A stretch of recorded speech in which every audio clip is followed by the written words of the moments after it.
So, like I said before, I was right. Sometimes I just say things and it's like, oh yeah, that's really that's funny. No, I was right. Last week, I said something that was like, oh yeah, this like, yeah, there's no way the test's gonna happen. That's not a spoiler. Like, you're just going off what the internet said. Oh, that's not true. None of that is true. Yeah, well, if you keep up with the shows like I told you to, which you should be keeping up with Hawkeye, ta-da! Uncle Wilson shows up. Wow! Oh my God! I said, wow, it should be synergy. Ta-da! It's there. And he's there, so if you're just going by what I said, Daredevil shows up somewhere. So it all lines up. I said it would line up, and it fucking lined up because I was like, it's going to line up right there. It's going to tell you that exists, which means the other thing exists, which now, because they exist on the same timeline, the same day, they're all MCU. So Netflix MCU is a thing. I said that. Nobody believed me. They were like, nah, you're just listening to the internet, and the internet lies. I didn't listen to the internet. I have a fucking brain, and I use it. I don't understand. What's wrong with people? Why are they this way? Why? Like, always negative? Well, you can't be disappointed if you're always looking for disappointment. And somebody out there is going to be like, I got that reference. And I'm going to say, yeah, you got that reference. And that's all I'm going to say about that. Okay? That's all we're going to go. Right? So, let's start the show, which we already started the show. Let's talk about wrestling. What good happened in wrestling for you? What happened in wrestling to you? Because I got a lot to talk about in wrestling. What's good for you? That's good. Huh? Not much. Wait, so nothing good happened in wrestling? You said not much. Like, Jesus Christ, what the fuck? I mean, what was that? Not a good wrestling. Like, even Raw had a few things here and there. But yeah, it was more meh. Not even bad, but meh than good. All week round. Okay, so what was one of your meh moments? It made you go, meh.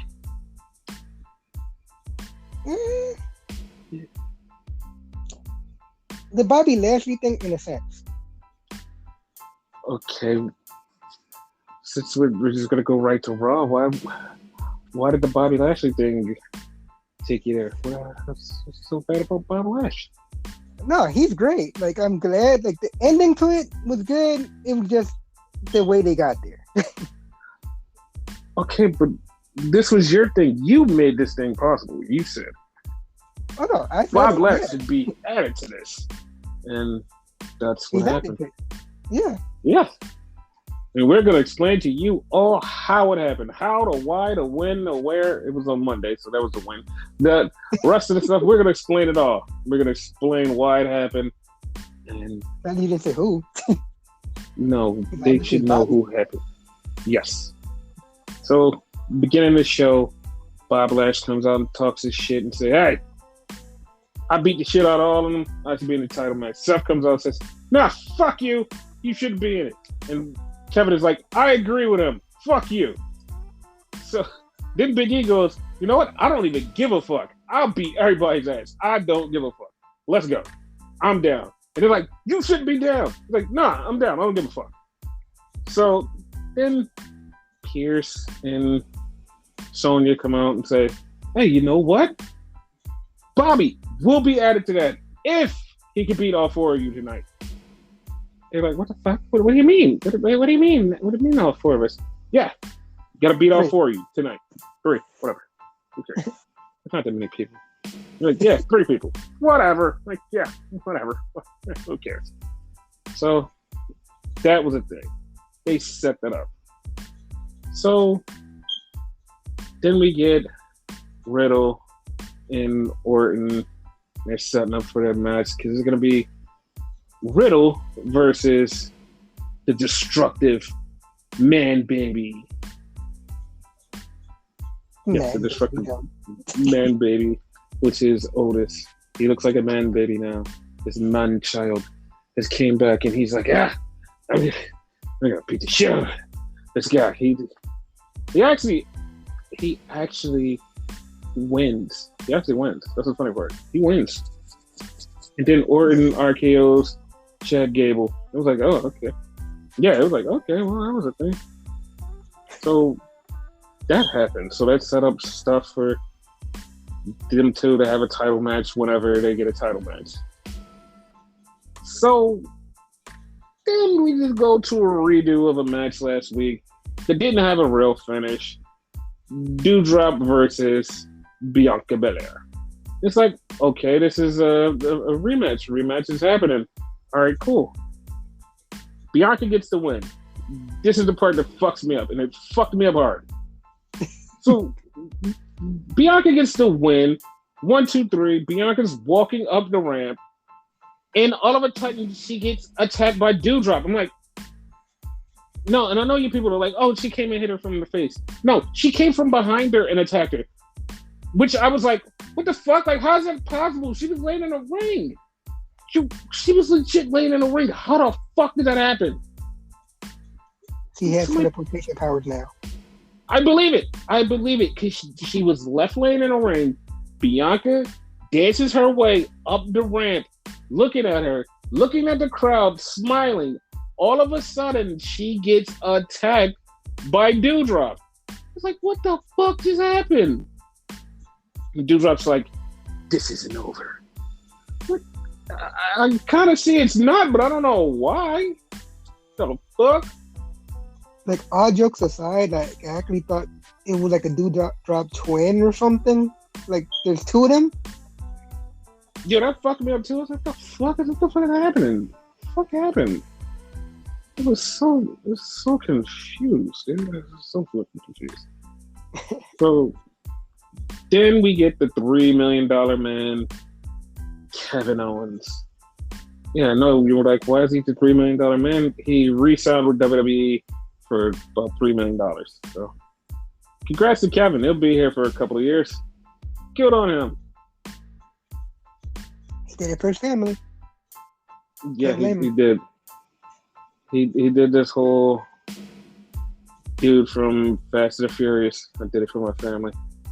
Okay, cool. So one thing I have to point out about this match, because him and Bob Lash started off, they had a match. So Seth Rollins is looking at the TV regular. Then they show Big E. Big E is complete back turned, looking over his shoulders, taking note. And it's like, every week, you another way to impress me with just you being weird. And every week, I'm just like, every week, it's just fucking, it's just amazing. Big E is great. Yes.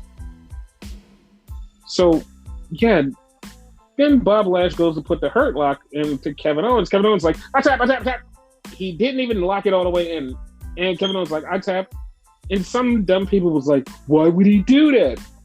Dude, if he's going to get added into the match, he does not want to be hurt. He wants to be 100%. He's like, fuck this. No. Exactly. Like, fuck you guys. You guys are dicks. You guys are dicks. Fuck you. All right? That was the thing. Why would you want Bobby Lashley to hurt you when he could legit hurt you? Exactly. So dumb. But he was the smartest person in the building right there. Uh-huh. Smartest person. So then we get the MILF. She comes out and she's talking about, see, I told you, Liv Morgan is a loser. She's a fucking loser. Ha. You guys said, ha.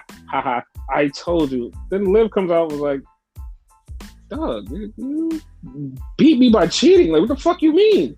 You cheated. No, I didn't cheat. Funniest part about it is this: the little girl in the crowd with a Becky shirt on, doing thumbs down and sticking her tongue out. And that led the internet to go, she should fight the girl last week who was a Liv fan. Like, oh God, you guys. You guys have booked that. Who knows? It probably will happen, which will actually be fucking canon because callbacks are great. They make a lot of money. Nostalgia is there's no way home from nostalgia. But then Liv cuts this promo and she's going crazy. She gets in the ring with Becky and then Becky beats the living shit out of her. And then she goes for the future endeavors thing and she actually slips and falls, which everybody made fun of. Like, I didn't even pay attention to it until, like, someone was like, hey, you know she slipped and fell. Like, oh, shit, she did. Oh, shit. I didn't know that either. Yeah, Becky fucked her up, and she fucked her up bad. And then at the end of it, Becky goes, you can have your title match at day one. Ha-ha. What, you asshole? You fucked her up and then gonna say, you have your title match day one. Haha. Okay, well, that's the thing. And we're like a long way from that. So from here to then, she could get better. So like, what the fuck? Exactly. So then they tease some dissension between AJ and Omos. And I'm just like, I'm basically just looking at my watch for the time. And it's like, okay, well, WrestleMania's in April. We have so much time before that's over. Yeah. So we get a date sketch after that with Dana and Reggie. They're on a date. I know where this is going. I know where this is going in my mind. I know where this is going. If they take it there, it'll be funny, but at the same time, it'll just be fucking weird. Because I see him trying to date her and then taking her back to his place to do something. And while he has her in position, it's 1, 2, 3, and he wins the title that way. I see that, but like that's just me in my weird attitude era, like just total Coomer brain that's like that. But I don't know. It seems like that's gonna happen, but it's probably not. We had some shenanigans, but no one cared. Whatever. It's just the shenanigans. That's a real huge possibility it could happen that way, though. So I wouldn't be surprised. Yeah, I will. The only reason I would be surprised is because they're still PG, so it's like, that's actually a risky move for you guys. So like that's the only thing. Yeah. So then we get Finn and Damian Priest versus Ziggler and Rude. And Ziggler and Rude, like they're there. They wind up getting a win on Finn because Austin Theory shows up and says, hey, how did take a picture of you, bitch, with Finn, and Finn gets fucked up and Finn loses. It's like, the fuck? Like, that's so... Whatever. Like, they're pushing Austin Theory versus Finn to be a match, so I'm like, I don't really give a shit about it. Like, yeah, I'm just... Like, I don't really give a shit about it. Whatever. So then we get Queen Zelina versus Rhea Ripley. And she beats Rhea Ripley. You're like, okay. She beats her in very quick fashion. It's like, okay, whatever. Like 30 seconds by my count. Yeah, it was like really fast. It was really fast. So then we get fucking Seth Rollins and Kevin Owens backstage talking to each other. And they're like, hey, I don't need your help out there. You do need my help. I don't need your help out there. You do. Like, I don't need your help. Fuck you. Like, no, I don't. So it's like, okay. So Seth goes out to wrestle Bob Lash. The match is happening. It's going. Kevin gets involved. Disqualification. They're like, nah, that's not how it's gonna work, Kevin. Like, you can't do that. Like, that's not how this works. We're gonna restart the match. So from the rest of his matches will be no DQ, no count out. And Renegade goes, he has one more match after this. What the fuck was the point? I'm like, you know what? I don't know. And as soon as that happened, Seth jumps into the ring, hit by Bob Lash. 1, 2, 3. He beat Seth. We see Apollo Crews in Commander Anatoly or whatever his name is, talking to Vince. They get kicked out because Austin Theory comes in. And Austin Theory's like, "Hey, I did a thing." Vince is like, "I don't give a shit. You gotta do better, kid. You gotta do better. I don't know what the fuck you're thinking." I'm like, I don't know. Me neither. So then we get Miz and Maurice doing the Miz and Maurice segment. Edge comes out. They get into a little scuffle. And Miz throws Maurice in front of him. And Maurice gets mad, goes, "I'm the mother of your children. I'm your wife. You shouldn't do that to me. Why would you treat me like this?" And she's yelling at Miz. And she's like, You have no regards for me. Blah, blah, blah, blah, blah. Even after Miz beat the shit out of Edge, she still's like, this is so wrong. Why would you do this to me? It sucks. Like, I can't believe this. And everybody's like, are they teasing a breakup? And the smart fans are like, they're going to do this fucking shit that they've done a million times with the two of them. Tease they're going to break up. And then all of a sudden, she's going to be on his side. Oh my God. Drama bullshit. It's like, oh, come on, dude. Like, it's so dumb. It's like, it's been done a million times. Just stop doing it. It's just so weird. Then we have Biggie. He's in the back. He's getting ready. And then all of a sudden, you see Kevin and Seth like, let us help you. No. Come on, let us help you. No. Okay, listen. Here's a phone for you to text. I'm going to wrestle. Oh, that's right. That didn't work. All right. But we got your back. I don't care. Oh, man. It's like, and they looked at each other like, maybe we should help him. Okay, yeah, maybe we should. And it's like, all right, that's what's going to happen. We have the big match between Big E and Bob Lash. The match is going no DQ, no count out. It's going. All of a sudden, here comes Seth and Kevin. They beat the shit out of Bob Lash, and then all of a sudden they go, you know what? Fuck it. I'm just going to beat Big E's ass. So everybody gets their ass beat. And then Big E and Bob Lash come back, beat the shit out of those guys. Bob Lash gets the win. Bob Lash is in the 4-way. So, yeah. That's it. Bob Lash is in the 4-way. Fun. No, actually fun. Like, that wasn't me being sarcastic. Yeah, whatever. Yeah. So,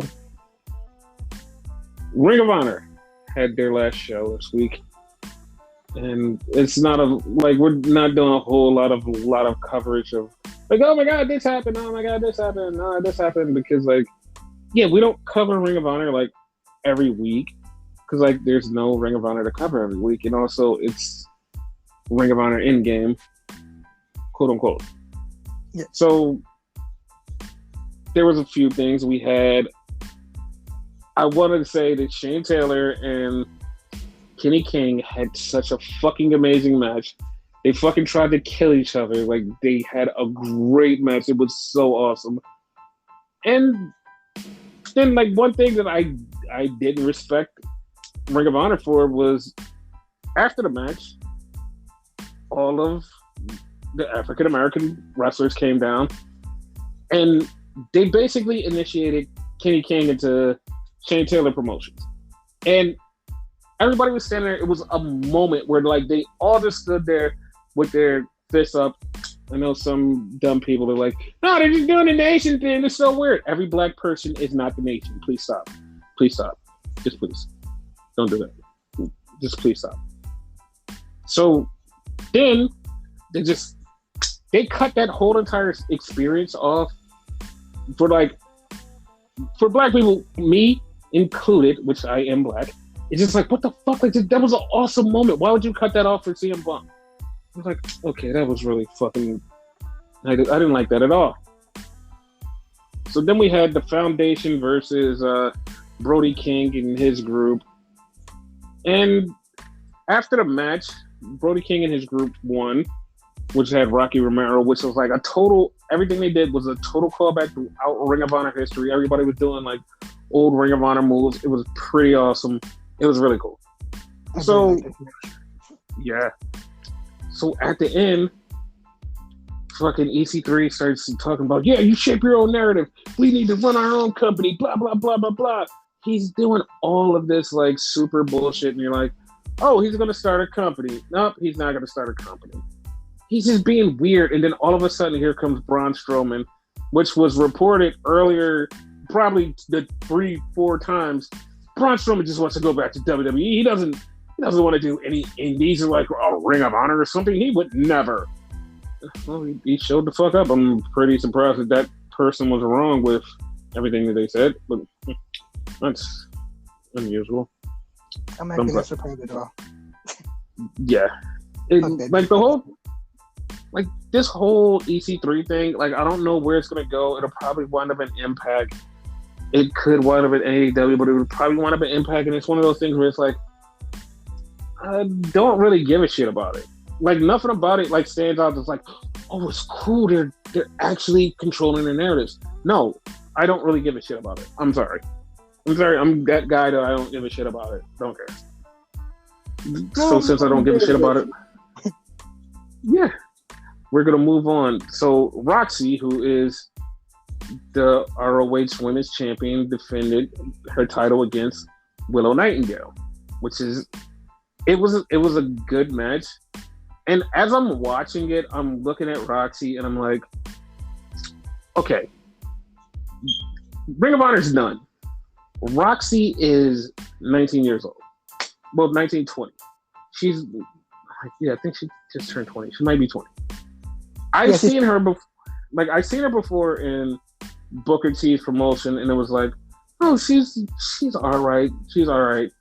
I didn't keep tabs on her because it was like she was just coming into her own. It wasn't like she was like this super rock star. I'm like, she's all right. Then I seen her here in Ring of Honor in the last couple of shows and was like, she's actually pretty good, and she's coming into her own fairly well. It's like, she's got presence. It's like, I'm like, okay, like I think I need to pay more attention to her. And she beat Willow. It's like, okay, yeah. And as soon as I was like, oh, well, that sucks for Roxy. Now she can't go anywhere. But apparently, Deonna Purrazzo says, nah, fam, me and you, for the titles, all titles. It's like, oh. And you know what the funniest part about that? And this is just me. What the funniest part? I did not realize that Deonna Purrazzo was not the Impact Women's Champion. I didn't realize that. Oh, it's not just you. Because like for a split second, I thought she had it. Because like she started talking about Mickie James, and she's gonna beat Mickie James. Which, by the time it's said and done, she probably get that belt back and it'd be for all those belts. Yeah, because she has the Reina de Reina title, and it's like, oh, that's why I thought it was that title. But it was like, okay, well, like I said, if everything goes right, it's going to be Roxy, like moving to Impact, which is a great starting, and I'm totally for it. I'm all for it. So then we had the tag team match. It's a lot of things I could say about the Briscoes, because it was the Briscoes versus the Original Kingdom. And the coolest thing about the Original Kingdom, which is Matt Bennett and Michael Taven, the coolest thing about them that night was they have their OGK thing where it's like the Original Kingdom thing. It's like, okay, cool, whatever. That's kind of cool. But then that night they brought out Maria Kanellis, which is Michael Bennett's wife, who was the original manager of them, and they brought back their original theme song. It was like, oh, this is perfect. I was like, oh, just for that, I want them to win. But the Briscoes had their family there, and they were going for their 12th tag team title win. And they got it. They got their 12th tag team title win. And it was like, it was okay. So, because they had been talking shit online, and I mean talking shit, to FTR, They said, ain't no other tag teams out there can beat us. FTR was like, hey, fam, we right here. And I know that some people are going to be like, oh, you're getting worked. You're getting worked. You're getting worked. That was a fight. Like, that started out as a work. It turned it out to a shoot. I'm not lying. It did. Between FTR and Briscoes, it turned into a shoot.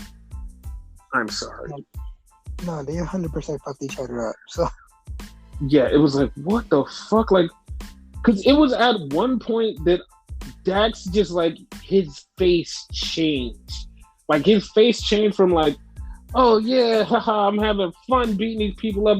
Like, pretending to beat them up to, like, you hit me way too hard on my face, you son of a bitch. I'm going to break your nose. I was like, oh, shit. It was like, he went in. I was like, oh.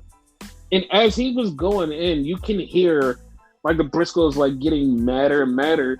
And because Dax went in, like, Cash is like a brother to him. He's like, fam, y'all gonna jump? No, I'm whooping you out. And it just got deeper and deeper. And then it was like, oh, well, that's it. Like, it's on now. Yeah, and I don't know when and where. Probably AEW. That's where it's gonna happen. But yeah, like that's gonna be a thing. So yeah, like that happened. Then we had the main event.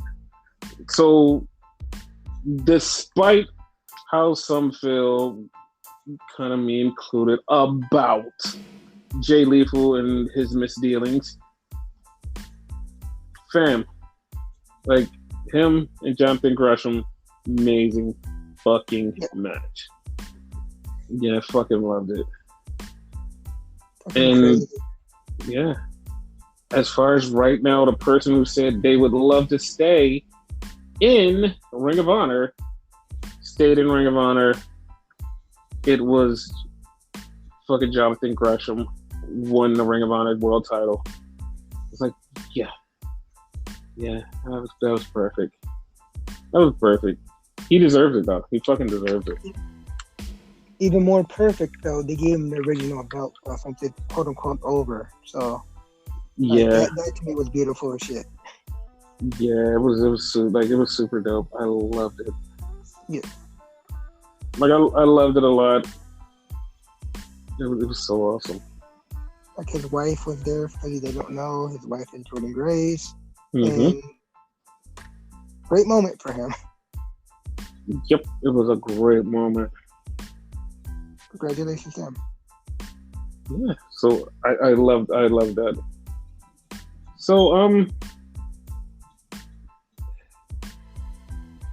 what next? Where we go from here? Okay, since we started with me, like shit I didn't like during the week or whatever. By the way, like I totally forgot about Ring of Honor. I love that whole fucking show. Yeah. NXT, the whole fucking Grayson Waller thing. Wait, you didn't like the Grayson Waller thing? No, like I don't care about the kid. Oh. So, okay, so we're gonna do this because we're quote unquote wrestling journalists, and this is a joke. This is all a joke. We're gonna do with the air quotes of wrestling journalists. So Johnny Gargano started his Twitch channel, and he was like, "Yeah, there's gonna be a lot of wrestling journalists in here trying to pick up scoops and tell people what's going on from what I was doing." The funniest part about that, like the most hilarious part about that, Johnny did the Twitch show. Everybody, like all of the fans, watched it. The wrestling journalists have no idea how to get to Twitch. This is the thing he keeps forgetting. The wrestling journalists who are the quote-unquote journalists that cover this are not watching Twitch. They don't have this like Twitch brainwash where they can just go, oh my God, Twitch is on. This is the thing that I watch all the time. I'm going to watch it and watch Johnny Gargano. They don't know how to access it. And it's like, oh, well, they're not going to pick up the scoops. The funny part about it is the people who were picking up the scoops were people on the internet.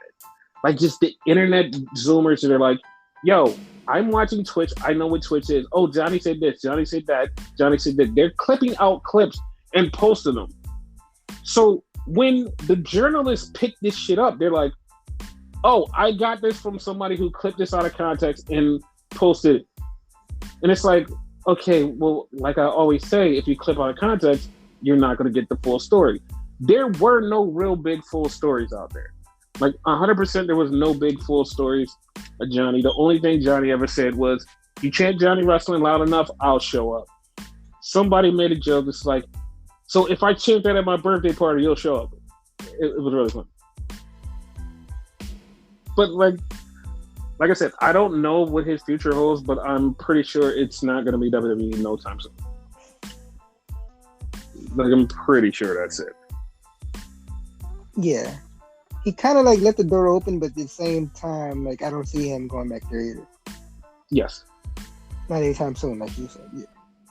Yeah. So Grayson Waller, he shows up and he's like, he's riding this whole "I killed Johnny" thing. And everybody's like, "Oh, okay, cool. You killed Johnny. Boo! Boo you! Boo you!"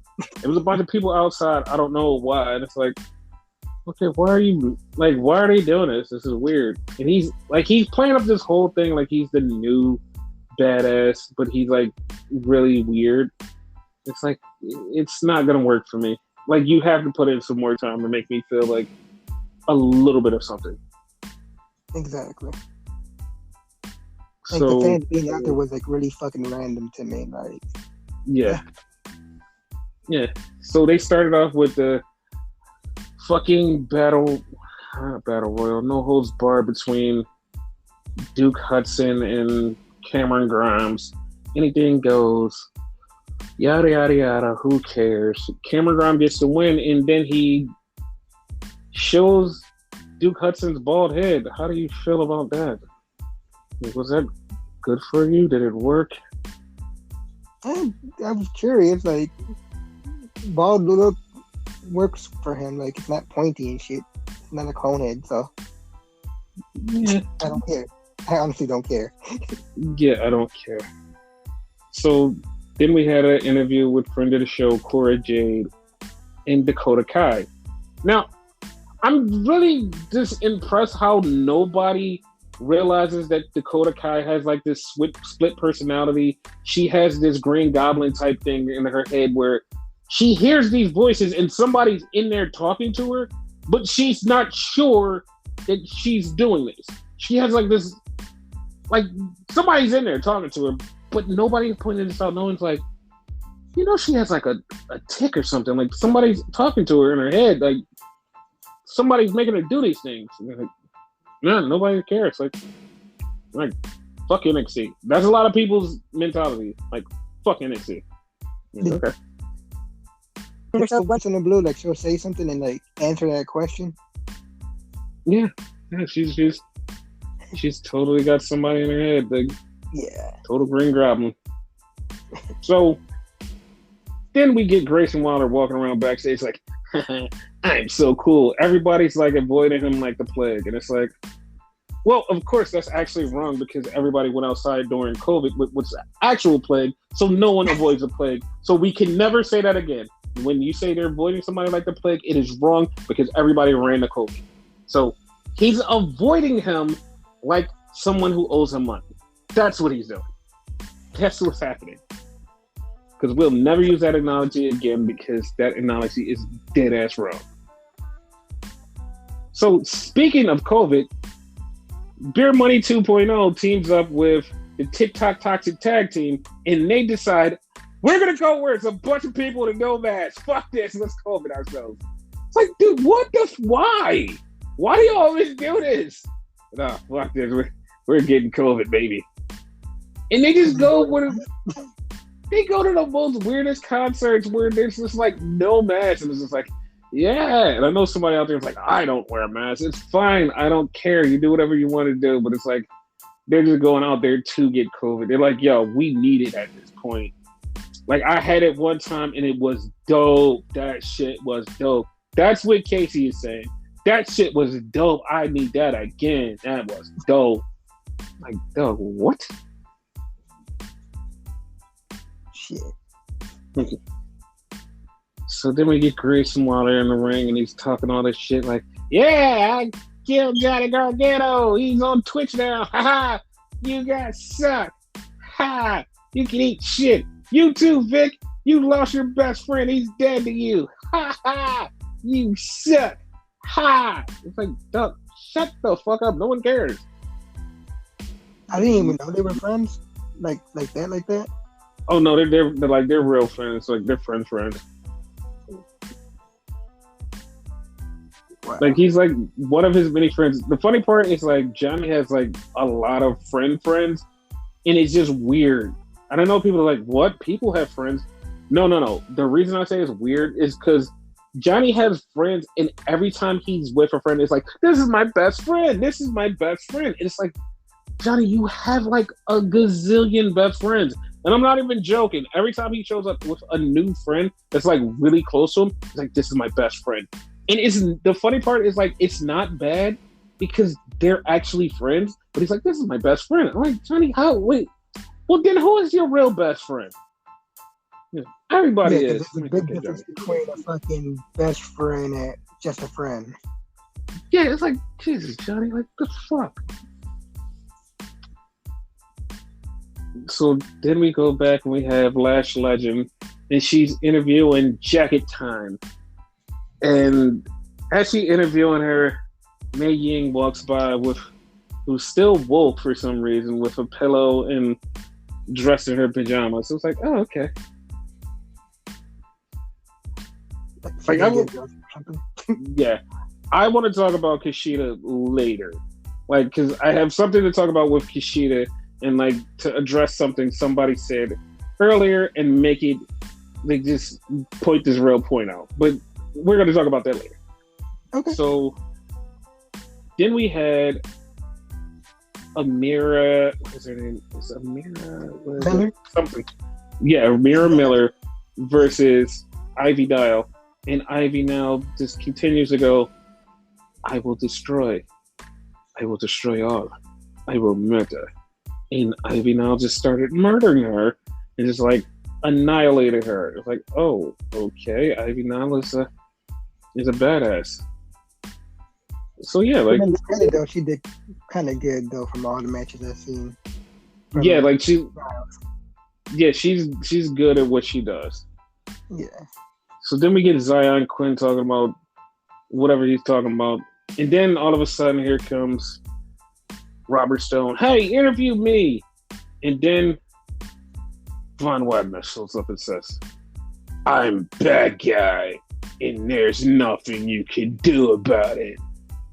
I killed Kyle, and now I'm gonna kill Kenny. Like, dude, we don't even care. We don't care. They're just making you be a bad guy. You have no personality yet. I don't care. At this point, do you see him and Robert Stone getting together? I hope not. Yeah, because Robert Stone has like personality, so maybe that would help him. No, that wouldn't help anybody.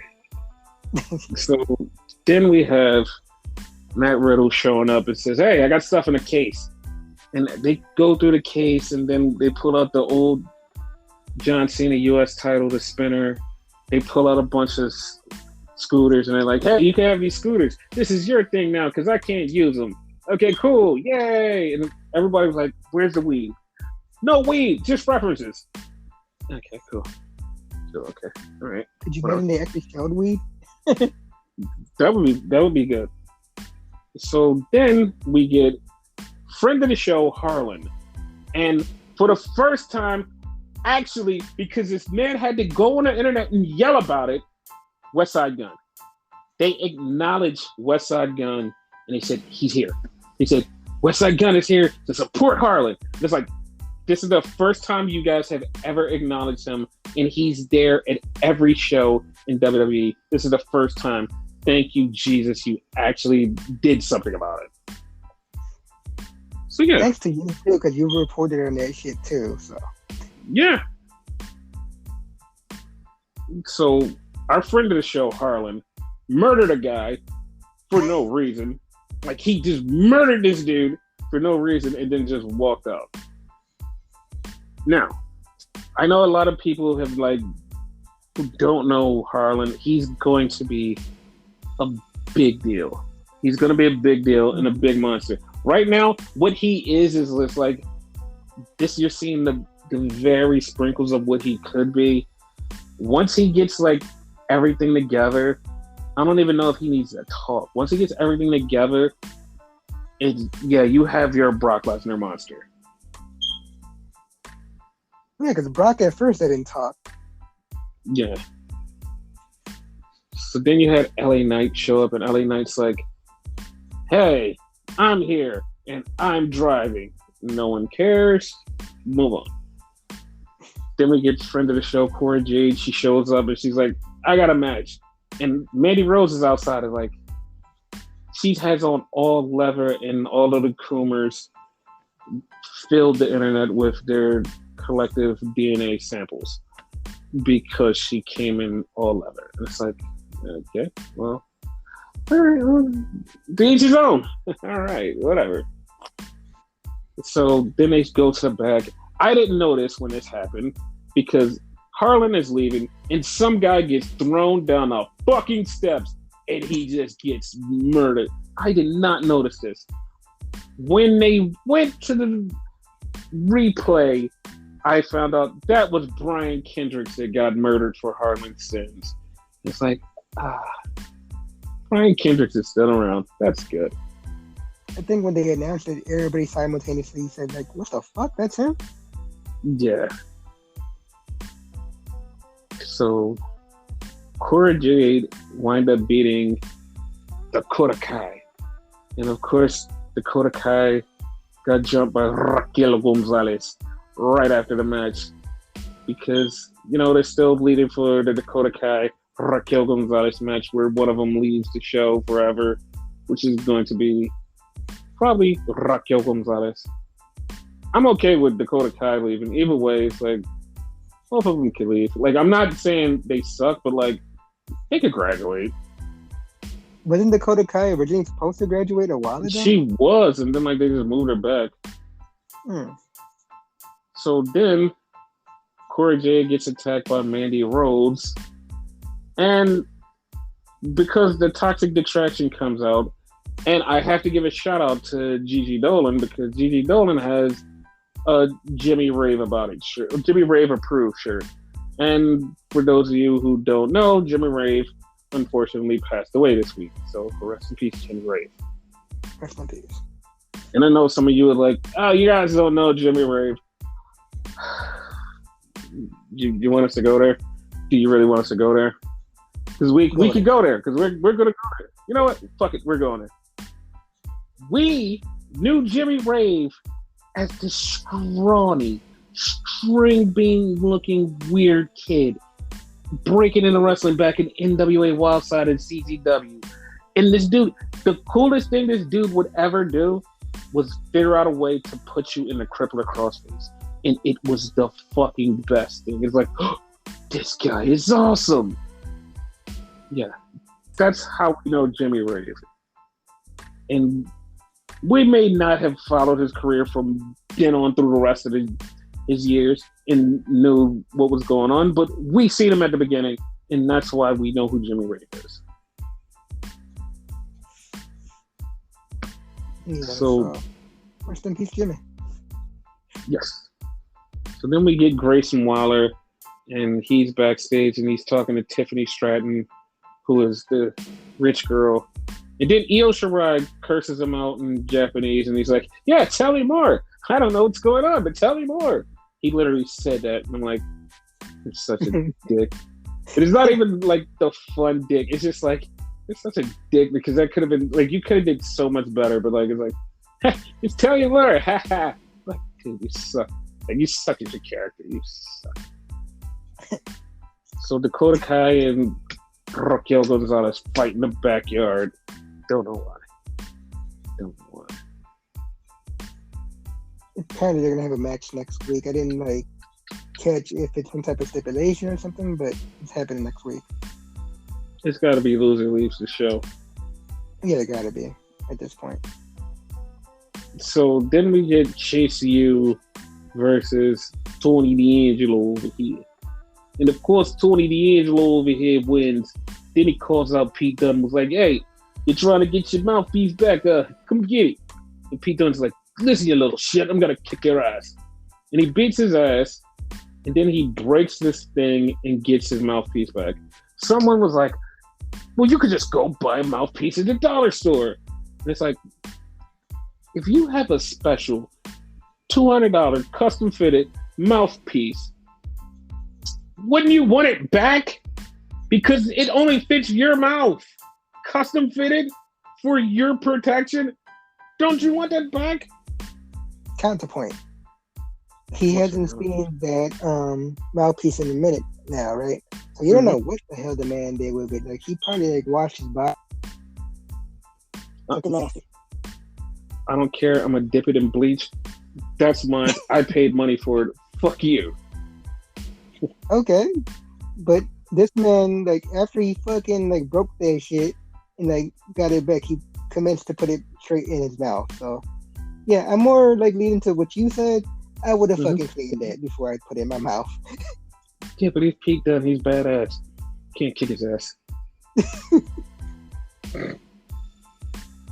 So then we get Boa versus Idris.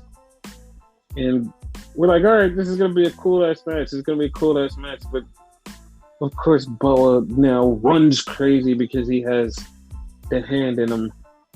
And that's the thing. So he basically, after the match, he calls out Solo Sokoa. He's like, "I want to fight you soon." And we're like, all right, well, you're going to fight. So, yeah, we get Jacket Time versus, I don't remember who they fought. Somebody. Oh, Grizzled Young Vets. Grizzled Young Vets, yeah. Yeah. So it was a match. And, like, of course, the Grizzled Young Vets, they get the win. Wait, did they win? I think they won. Didn't they? I don't remember, but I remember the Creed brothers showing up, though, from Diamond Mine. Yeah. No, that's right. The Creed brothers showed up, and Jacket Time got the win. That's right. They showed up and got the win. But yeah. The biggest part of the match is, like, that I remember is Vic Joseph talking about Jacket Time, and then Wade Barrett's like, "No, jack it off." And, like, Vic Joseph is like, "Wait, what?" Yeah. So then we had Grayson Waller beat up LA Knight and take the girl in LA Knight's car. He's like, okay, who cares?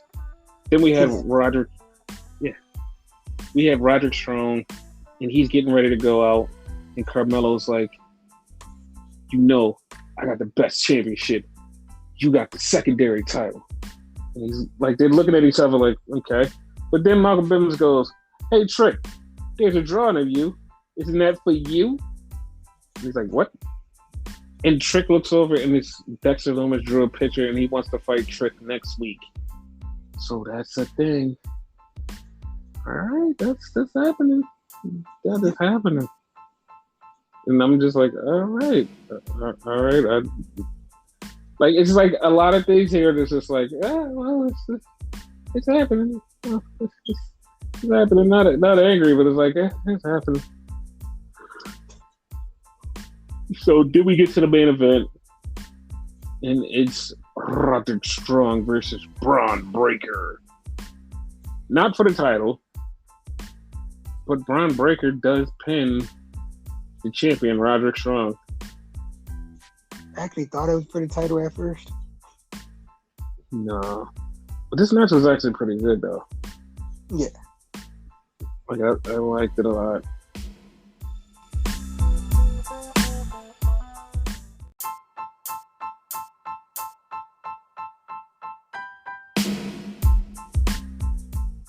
Now, about Kushida.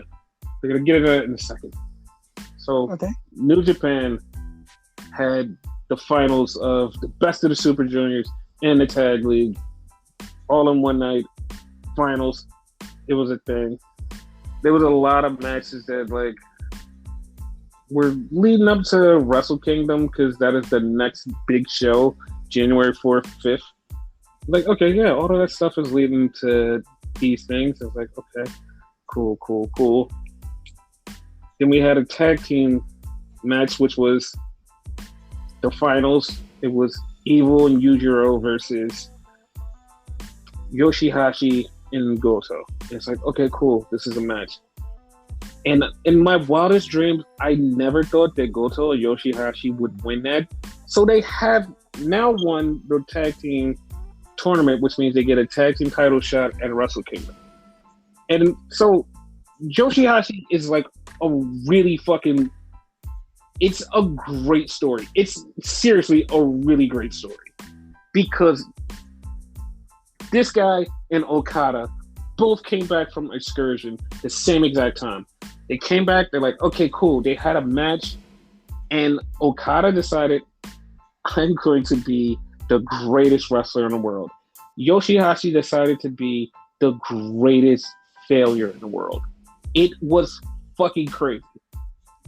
Okada took off, and Yoshihashi just was like, all right, I'm going to chug along. I'm going to be something. I'm going to be something. It was at one point that everybody referred to Yoshihashi as a bag of socks. Like something that you don't want, but like you kind of need it, but you don't really want it. It's just there. He's a bag of socks.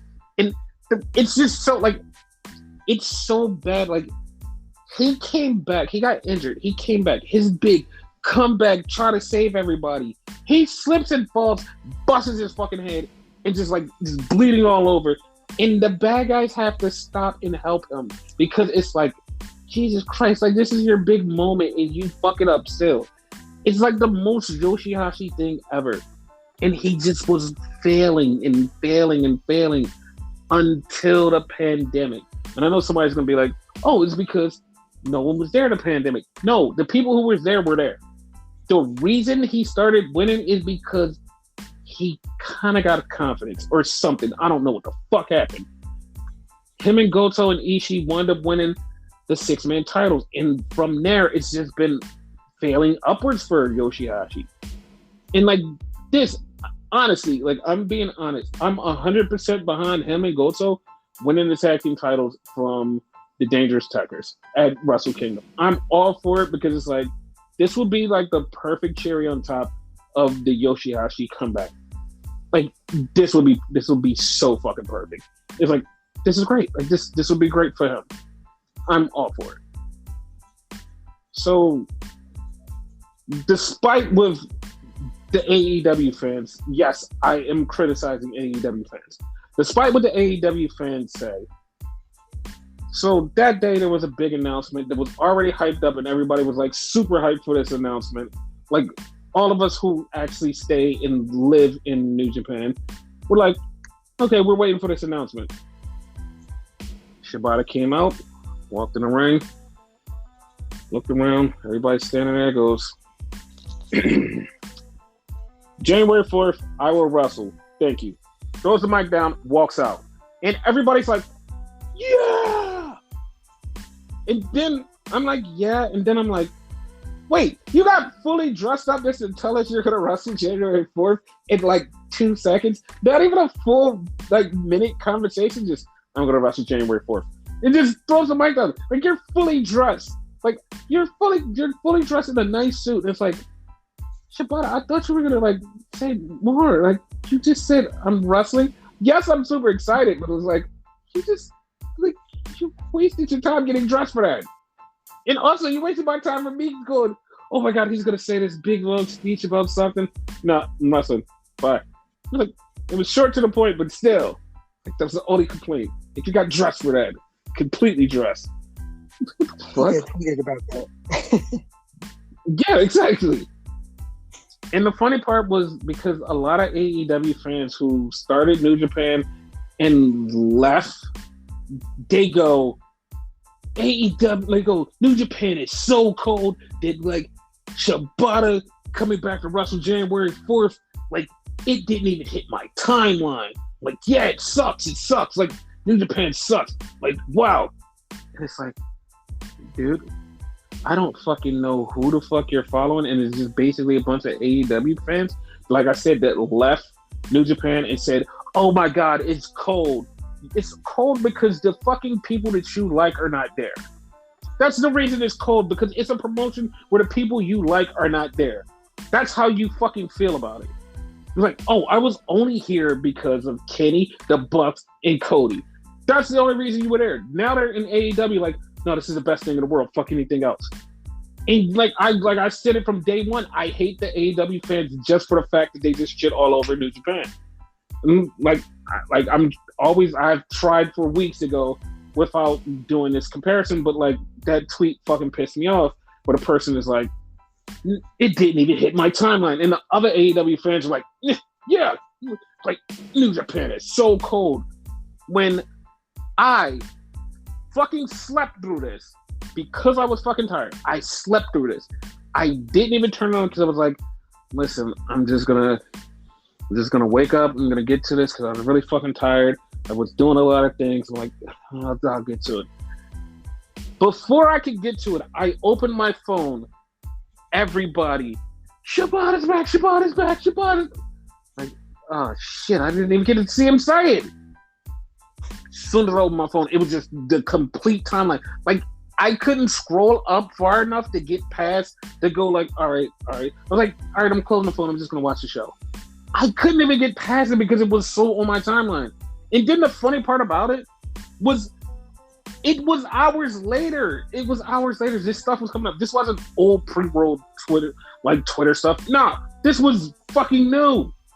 And it just kept going for the rest of the day. It was like, oh shit, Shibata's back, Shibata's back. It went to the fucking AEW time. People were still talking about it. And it's like, I don't know what this person is talking about. It's not on their timeline, because this is my timeline are wrestling fans that watch everything and they're like, yo, it's happening. So like that's all anyone was talking about on my timeline. Like I said, I don't know anything about you, but like that's all everybody was talking about. I was hyped. Yes. And I really feel bad for a friend of ours, because she was like, yo, I love like the way people love Shibata, but I never got to experience Shibata. And I was like, that's sad.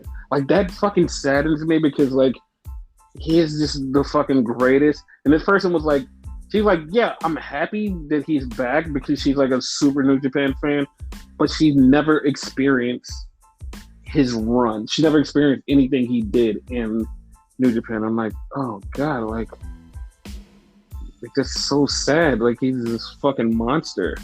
He's the fucking greatest, and he will be the greatest. And I'm, like I said in my tweet, fuck it, I'm saying it. Shibata versus Bron 2022. It's happening. Okay. It's happening. It's gonna happen. It's gonna happen. So I want to say I caught wind of him like towards the end, like when he like was about to retire. Yeah. Right. Yeah, because you've seen the stuff with him and Kyle O'Reilly. You've seen the stuff with him and Bob Fish. You've seen a lot of stuff like right around the end. Yeah. Okay. And it's this one match that like I cannot find. I know where it's at, but because like they wrestled so many times. It's one match between Ishii and Shibata. And the reason I want to find this is because I want to show people what happened. And I can't, because of the DMCA that like New Japan does on all of their clips. But I want people to watch it, because Kevin Kelly and at the time Steve Corino was there. They were doing commentary. Shibata and Ishii did a headbutt that was so loud that they stopped talking. They were talking mid-sentence, was like, fuck! And it was like, was that their heads? And they did it again. And Kevin Kelly was like, oh my God. They're really headbutting each other. Like, and the funny part was like, Kevin Kelly has been there forever. And it was like, oh my God, I've never heard a sound like that. And for me, that's always like stuck in the back of my mind because of Shibata getting the brain injury from headbutting. That one headbutt was like, oh, that could have led to it. Because that was like a couple months before he fought Okada and had the brain bleed and almost died. So Is that the one where he started bleeding through their nose after he headbutted somebody? No, that was when he headbutted Okada. Because, like, to me, that was all of the months and years leading up to this with all of the headbutts, the crazy headbutts. Yeah. And the Okada one, like, who was like, should be a soft head to headbutt. That was the one where it was like, oh no, this is the one where it's too much wear and tear on my brain and it just starts happening. So that's what happened. Oh, okay. So yeah. So then we get to the last match, the Best of the Super Juniors final. And it's Hiromu Takahashi, who is like a fucking star. We're going to get to something about that in a minute, against Yo. Yo was part of a tag team, Roppongi 3K, which way they were part of the Tempura Boys. They were young lions. Like, I watched their whole entire career from start to now. He was a tag team with Sho. So Sho turned his back, joined the Bullet Club, and Yo was by himself. Yo got injured. Yo came back.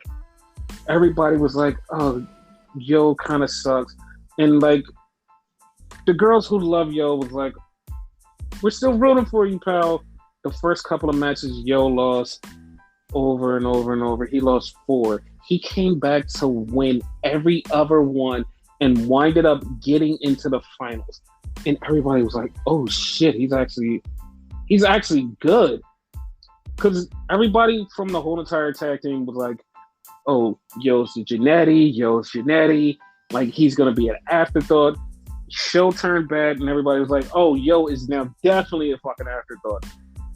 Yo went into this match was like, "Fuck you and fuck your afterthought." Him and Hiromu tore up this fucking match, and this part was like one of the best parts that made me like feel something for like wrestling, because they're doing this. This fucking match is a banger. It is fucking off the charts. All of a sudden, the ref gets a little bumped around. All right, cool. Sho comes out. The ref gets up. Sho not DDT. He pile drives Yo. Sho pile drives Yo. And it's like, oh my God. And Hiromu's like, dog, what are you doing? He's like, this is our match. Like, what are you doing? So Sho was like, fuck you, Joe. He pile drived him. So he looked at the ref. He grabbed the ref, took the ref over to the timekeeper, like, yo, call this match off. This match is over. Call it off. The ref's like, no, fuck you. So Sho gets the mic and is like, this match is over. You can all go home now. And the ref's like, no, fuck you. This match is still on. Fuck you. So as he's doing this, Yoshihashi and Goto come out, and Naito and Shingo both come out, and they're like, fuck you, Sho. We're gonna whoop your ass and you don't get the fuck out of here. So he jumped the guardrail and ran. Yoshihashi and Goto went to Yo, and they was like, yo, get up. Come on, get up. Shingo and Naito went to Hiromu and was like, get up. Come on. Because they're on teams. So they're like, get up. They got them up. They got back in the ring. They fucking tore it up again. Hiromu winds up winning. And Hiromu, after the match, goes, yo, you stepped up. He's like, you're fucking awesome. I would say fuck Sho, but you have to kill Sho. You have to end Sho. You have to teach him the lesson. He's like, okay, cool. And so Hiromu wins his third Best of the Super Juniors. And one thing he's been saying for the longest is like, yo, I want to headline Wrestle Kingdom as a junior champion. And I want to defend in a junior title match. So somebody goes, well, there's no juniors on Hiromu's level. And the first person that popped in my head was Kushida. And if you don't know, Kushida used to wrestle in New Japan. Kushida was the ace of the junior division. He was what Hiromu is right now. He was the top fucking junior. Everybody loved him. He could not be beat. He was whipping everybody's ass left and right. He was a fucking star. And if Hiromu actually wants that match and they want to do it, you bring Kushida back. Kushida versus Hiromu, which has happened a bunch of times, was a fucking amazing goddamn match every time they wrestled. Put them in the main event. That match would sell out because everybody loves Kushida. No one is like, oh, fuck Kushida.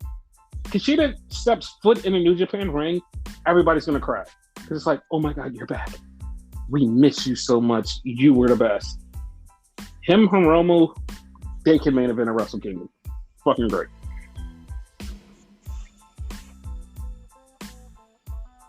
That'll be awesome. Yes. So. Yeah, like Kushida was basically king of juniors over there. Yes. So the other company that everybody left for their people, AEW. So it starts out with a match for the world title. Bryan Danielson versus Hangman Page.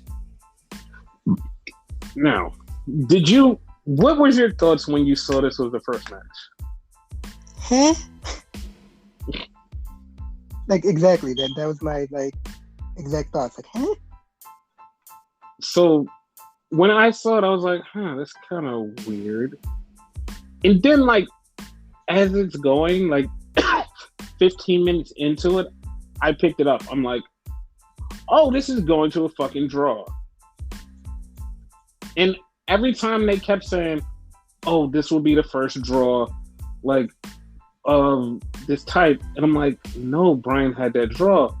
So it had to be explained to me by somebody that the reason this would be the first draw is because the Brian versus Kenny Omega match, which was a 30-minute match, was because it was non-title.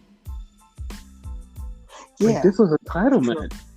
I'm like, oh shit, you're right. This was a title match. And this match was really good. This was really good. Yeah, I agree. I agree. Okay. 100%. Huh? You got quiet when I said this match was really good. You're just like, okay. No, I thought you were gonna say more to it. My bad.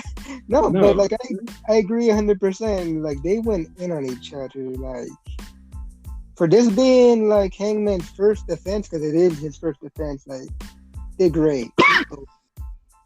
Yeah. He's gonna have a great run, I think. Yeah, and a lot of people, they were like, oh my God, we didn't know that this match was gonna be this good. And I'm like, yeah, it was pretty good. And I told Renegade this, and I don't think I've said it out loud on a podcast before, but I wasn't too big of a Hangman Page fan until the G1. When he was in the G1, I wasn't a huge Hangman Page fan until he had the match with Suzuki. And it was right there. It was right there. That, I was right there. When that happened, it was holy shit. That was awesome. That was super fucking great. I was oh shit, that was so dope. Because he really stepped up and he was really busting his ass. And it was this dude is fucking good. This dude is good. It was really good. It threw me off when you told me that because you're really high up on him now. So. Yes. Yeah, that was a thing. Yeah. So then we had the Bucks, Adam Cole, and Bob Fish. And we thought this was going to lead to something else. But Adam Cole goes, next week I have a present for you. And it looked like a book. It looked like a book to me. And the first thing I thought, because he was yeah, this would be the perfect time for this. And the first thing I thought was story time with Adam Cole, baby. Which he hasn't done in a long time. I'm down for it. Yeah. Listen, I'm down for it because, like, either way, it's going to be Kyle O'Reilly's debut or it's going to be a story time with Adam Cole. I'm down with it. Could be both. Yeah, it could be both. So then we get Wardlow beating the living shit out of Matt Sydal. I don't mean just like a little bit. Like, I mean, literally just beating the shit out of him, powerbombed him 100 gazillion times. And then Shawn Spears goes, "Hey, Max wants to talk to you. Come on, we have to go. Come on." I was like, okay, that's weird. He was mad. He was mad as shit. Yes. What the fuck Max want to talk to me for? Yes. He ain't say it, but you can see his face. Yes. Then we get a Malachi Black promo. And yes, you are right. They are right. Malachi Black, the eviler he gets, the more his eye grows. And that's happening. So, as this is happening, it's fucking crazy. He's talking. Julia Hart, he's like basically saying she's going to be in it. Then he says something about a king. You're going to be more than a king. And the person he was talking to, if you have no idea or you don't know, was definitely Brody King.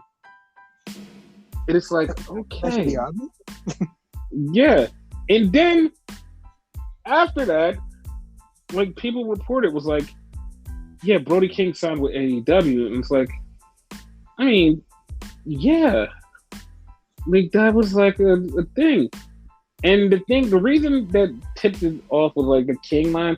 But here's the thing where I think he's going to change his name because he was like, now you're going to be more than a king. Because I don't think they were going to go with the Brody King thing because of the Brody Lee thing. So, yeah. Yeah. I mean, it'd still probably be King, but just not Brody. Yeah. I hope the way that he said it was like he will be more than a king. He changes his whole name and makes it like a little bit different. And I'm okay with it. I'm not against it. No, I'm not either. So then we had Sharina Deeb versus Hikaru Shida. This was an okay match, but like, I swear to God, I feel like I've seen this match like a gazillion times, and I'm just like over it. You're not wrong. And like I said, I have no problem with it. I just feel like I'm over it. So then we had Griff Garrison and Brian Pillman. Griff Garrison's pissed. He wants her back. He's like, come on. Like, I want you back. Like, come on. I'm going to fight Malachi Black. And Brian Pillman's like, dude, I don't think we should do that. And Griff Garrison's like, nah, fuck that. I'm going to fight him. I'm going to fight him. I'm going to whoop his ass. I'm like, no, don't do that. And Griff Garrison pushes him. He's like, no, fuck you. I'm going to fight for her. Like, I want her back. It's like, okay. I hope you get her back. Like she's like a sister to the other. Yeah. You're just like, all right, whatever. So we had some stuff setting up Rampage stuff. MJF came out and he cut this promo about stuff or whatever. He's talking about how he's going to be the champion soon. So him and Dante had a fucking banger. It's like, okay, well, that's dope. Dante is really good. He's coming into his own. MJF is like dope, I guess. I don't know why I called him dope. That's bullshit. That's bullshit. Like, literally when you said that, I'm like, wait, what? Yeah, that was like a fuck up. Like, this is a real fuck up. So as the match is going, Ricky Starks come out and Ricky Starks screws over Dante Martin because, like, hey, you used to be with us. Now fuck you. I'm going to whoop your ass. It's over. FTR came out to celebrate with Max and the lights go out. And everybody's like, oh my God, who is it? Who is it? It's Bray Wyatt. It's Bray Wyatt. I know it's Bray Wyatt. Nope, it's just Sting and Darby Allin. And they beat the shit out of FTR and Max. And then Punk came out to save everybody because MJF came in there and it was uneven. And yeah, that was the show. The show went up there. Now, you know what's really what? Listen, You know, okay. No, you talk. I was gonna say like this show like seemed like a regular Dynamite show. It didn't seem special to me, except for the first match. Yeah, and even though Tony Khan said, "Hey, we're gonna have a special surprise. We're gonna have this. We're gonna have that." None of that shit happened. It was like, "What the fuck?" I'm like, "Okay, well, I guess that's the thing. Well, whatever. Who cares?" But yeah, like that was a thing. It happened, and it was a thing. Who cares? Like, yeah. So, yeah. Winter came. Anything winter else? Yeah. Anything else? That's it. Winter's not coming anymore. Oh, yeah. You could go see No Way Home. I would go into full spoilers, but that are out on the internet and completely on YouTube for no reason. Like not even just little bits, but like full scenes on YouTube for people who would. What? I saw them all. People people have full scenes on YouTube. So if you're trying to avoid watching the fucking movie and being spoiled, everybody will spoil it. And from the reviews that I've heard, everybody was like, this is the greatest masterpiece. It was so emotional. It was like this and that. It was like the greatest Spider-Man ever. And I was like, oh, cool. Because when I seen it, I kind of was like, I was like, yeah, it's cool here and there. But it's like, and the person I was with was like a huge Spider-Man fan. And she was sitting there and she popped at some scene. She was like, yay, this is so dope, yay. And I'm just like, yeah. I guess it was kind of because like I had knew everything was going on, and I like movies where I'm walking into it going, I have no fucking idea what's going to happen, and I'm just like going in balls deep with no anything. But it's like I kind of knew everything was happening. Yeah, I kind of knew everything was happening because I knew, just like not even from spoilers, just from knowing. It was like, this is gonna be this. This is gonna be this. Some things happened that was like, I didn't like the way some things happened. It could have been done a little differently, drafted up a little differently, and made it a little bit better for a lot of people. They were like, oh my God, this is the greatest because this person, heartstrings. It was like, okay, in this person, heartstrings, in this thing, heartstrings, in this. It was like one moment in there where it literally hit me somewhere. It was like, oh, okay, that hurt a little bit. That wasn't supposed to be okay, but it hurt a little bit. Like, that hurt.